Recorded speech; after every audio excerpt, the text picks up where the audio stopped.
Welcome to a world where technology meets imagination.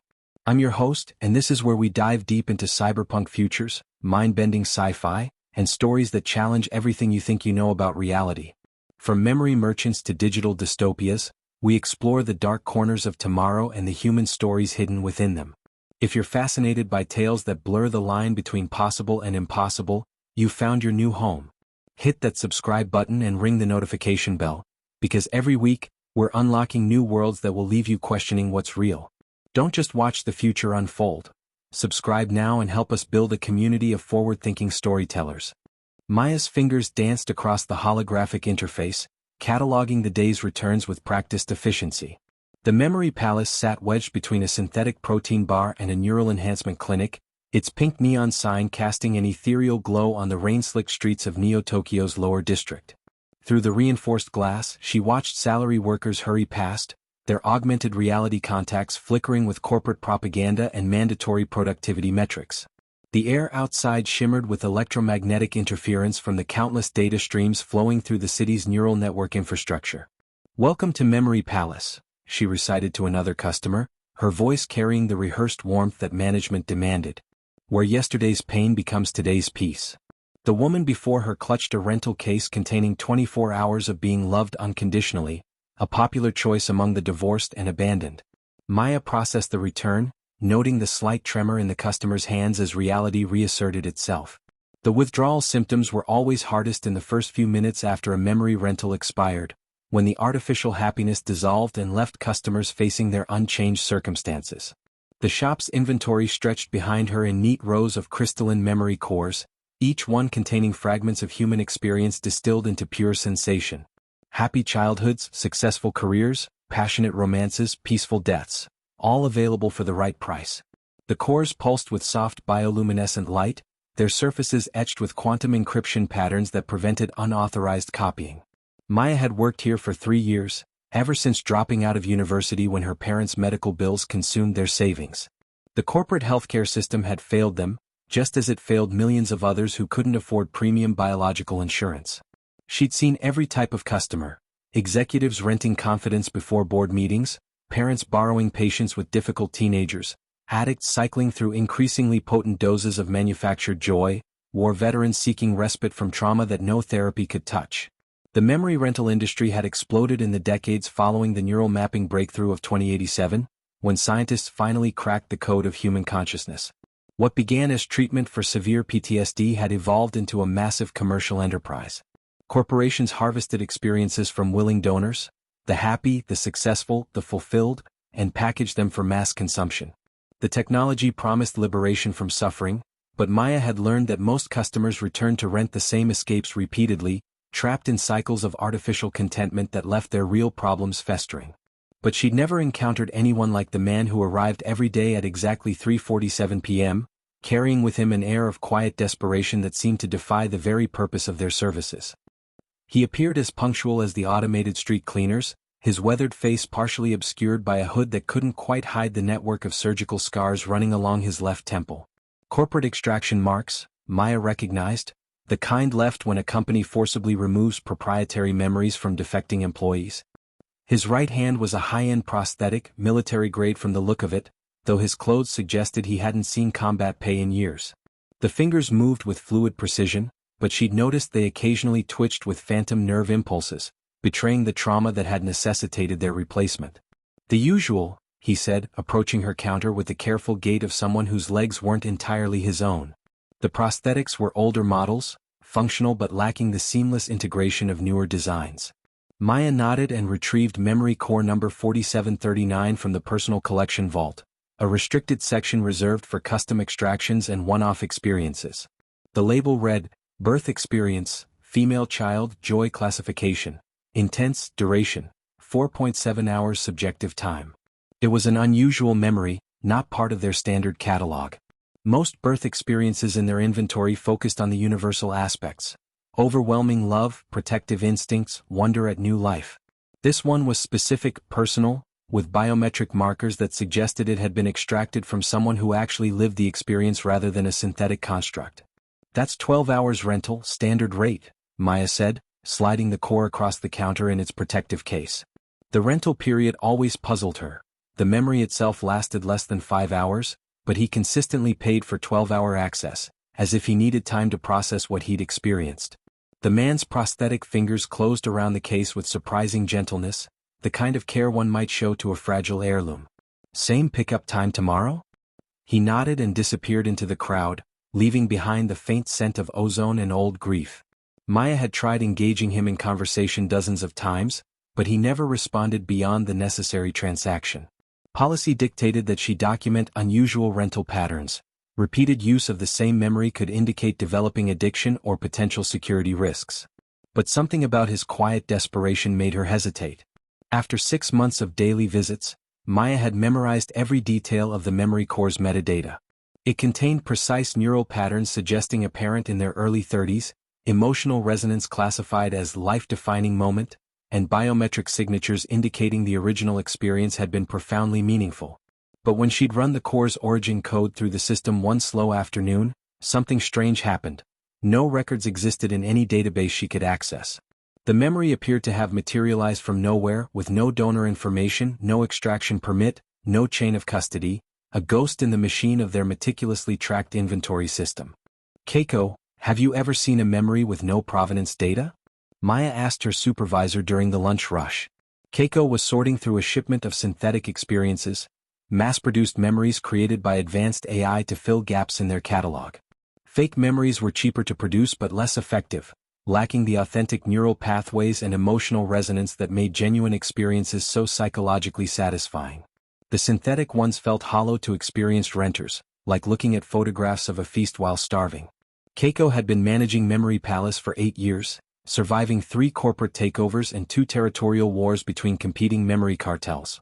Occasionally, Keiko replied without looking up, her cybernetic eye whirring as it adjusted focus, a nervous tic she'd developed since her accident 5 years ago. The eye was a military-grade prosthetic, far superior to civilian models, suggesting a past she rarely discussed. Usually means the extraction was done off-books, probably by one of the underground clinics in Sector 7. Black market work, very expensive, very dangerous. Why? Maya described the mysterious customer and his daily rentals, careful to omit the specific memory core number. Keiko's expression grew cautious, her fingers pausing in their sorting. The synthetic memories scattered across her desk suddenly seemed less important than Maya's questions. "Maya-chan, some memories are dangerous to examine too closely. The Yakuza, the megacorporations, the shadow government agencies, they all have reasons to make certain experiences disappear from official records. If this man's renting the same memory repeatedly, either he's trying to remember something they made him forget, or he's trying to forget something they can't let him keep." Keiko's warning carried the weight of hard-won experience.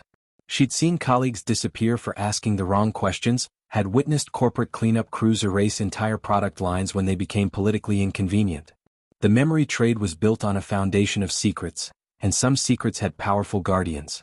That night, Maya stayed late under the pretense of inventory management, waiting until the automated security sweeps completed their rounds. The shop's advanced AI recognized her biometric signature and granted access to the deep analysis protocols, systems normally reserved for quality control and corporate auditing. Memory core number 4739 sat in the quantum scanner like a precious gem, its crystalline structure refracting the diagnostic beams into prismatic patterns that danced across the laboratory walls. The deeper Maya dug into the memory structure, the more anomalies she discovered. The emotional patterns were too pure, too perfect, like someone had edited out all the messy complications that accompanied real experiences. Real memories contained contradictions, fleeting moments of doubt or distraction, the full spectrum of human consciousness. This one felt sanitized, refined, as if it had been processed through some kind of emotional filter. But it was the timestamp that made her blood run cold. The memory was dated only 7 months ago, yet the neural degradation pattern suggested it had been extracted posthumously, from a brain that was no longer functioning when the procedure occurred. Maya's investigation led her through the neon-lit maze of Sector 7, where the city's official infrastructure gave way to jury-rigged networks and black market commerce. Here, identity was as fluid as the holographic advertisements that shifted and morphed in response to passing pedestrians. She found Dr. Chin in a basement clinic beneath a ramen shop, his surgical equipment cobbled together from medical waste and bleeding-edge components that had fallen off corporate shipping manifests. The clinic operated in legal gray areas, serving clients who couldn't afford legitimate medical care or whose needs fell outside acceptable corporate parameters. You're asking dangerous questions about dangerous people, Chin said, examining memory core number 4739 under a magnifying apparatus modified with quantum optical enhancers. His workspace was a maze of flickering displays and humming machinery, the air thick with ozone and the acrid smell of overworked electronics. This isn't just any birth experience, it's been artificially stabilized, emotionally edited, compressed for maximum psychological impact. Someone took a dying person's final meaningful memory and turned it into a precision psychological instrument. Dr. Chin had been extracting memories for 20 years, first for the military's trauma research programs, then for corporations seeking to harvest valuable experiences from retiring executives, finally for anyone who could meet his substantial fees. The memory belonged to a woman named Yuki Tanaka, Dr. Chin explained, pulling up fragmentary records from his encrypted personal database. She died in what appeared to be an autonomous vehicle malfunction 7 months ago, the same incident that had put her husband in the hospital with massive trauma to his central nervous system. The accident had been classified as a statistical inevitability, one of the acceptable casualties of automated transportation systems that the insurance actuaries had already calculated into their profit margins. Corporate medical wouldn't cover experimental neural reconstruction, Dr. Chin continued, his scarred hands moving over holographic displays that showed brain scan imagery. The husband came to me 3 months after the accident, said he was losing all memory of his family due to the trauma damage. Begged me to preserve something of his daughter before it disappeared completely. Maya felt pieces clicking into place like components in a quantum processor. The man's scars, his prosthetics, his desperate daily ritual. He was renting back fragments of his own life, or rather his dead wife's memories of their child's birth. But why isn't there any record of the daughter in the official databases? Maya asked, though she was beginning to suspect the answer. Dr. Chen's expression grew grim, his cybernetic implants casting strange shadows in the clinic's dim lighting. Because she died in the same accident that killed her mother. The corporate cleanup crew made sure all traces disappeared. No surviving family means no potential lawsuits, no insurance claims, no inconvenient questions about autonomous vehicle safety protocols. As far as the official records show, neither the wife nor the child ever existed. The memory Maya had been renting wasn't just a happy experience. It was evidence of a corporate cover-up, the last proof that an entire family had been systematically erased from history to protect someone's profit margins. Maya returned to work the next day carrying the weight of revelation like a stone lodged in her chest. The memory palace felt different now, its cheerful facade masking darker purposes she was only beginning to comprehend. The other customers seemed more desperate, their artificial smiles more fragile, their retreats into purchased happiness more pathetic.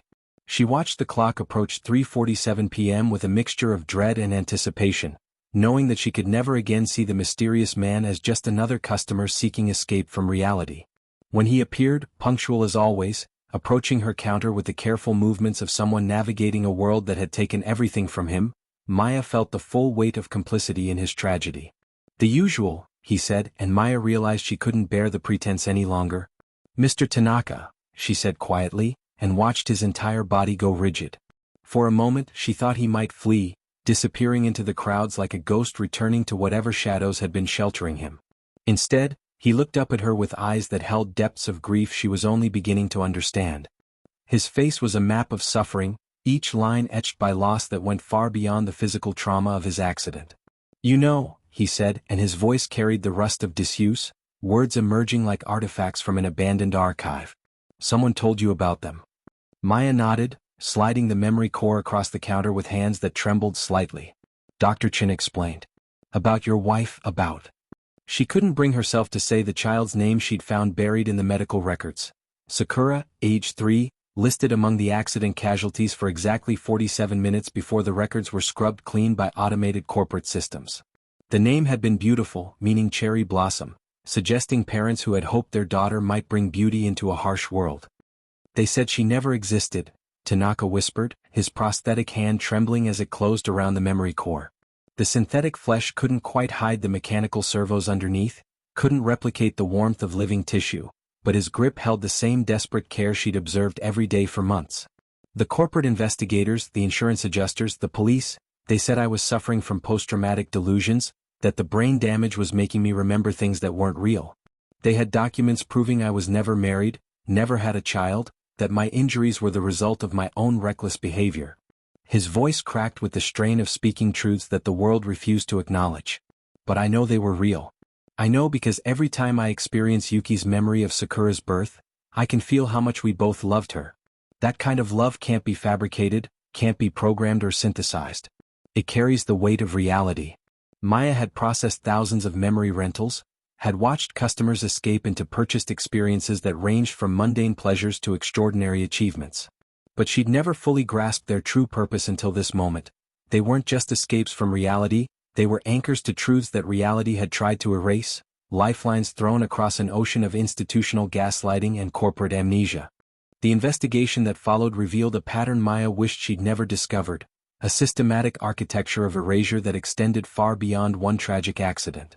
Corporate interests routinely eliminated inconvenient deaths to avoid liability, using their influence over digital infrastructure to rewrite history in real time. The memory industry, she realized, served dual purposes, providing comfort to the desperate while simultaneously providing cover for those who profited from organized forgetting.